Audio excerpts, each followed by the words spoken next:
Tutorial on how to make a Please Donate stand on mobile. Search roblox.com on Safari, then continue in browser. If you haven't logged in already, log in. Next, click on Create, then click on the 3 lines, click on Back and go on Dashboard. Now you have to click on your place, and go on the top 3 lines again and click on Passes.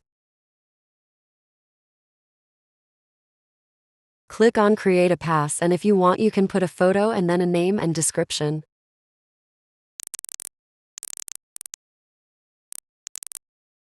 Press on Create the Pass, and when it loads it will say offline under it, meaning it has no price and isn't active, so now you want to click on it again and go on the 3 lines and lastly go on Sales and give it a price.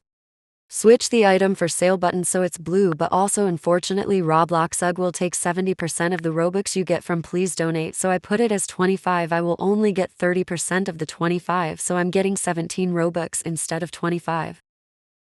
Save the changes, like and subscribe, and finally girly, you will get all that rich money from Roblox. Go earn now.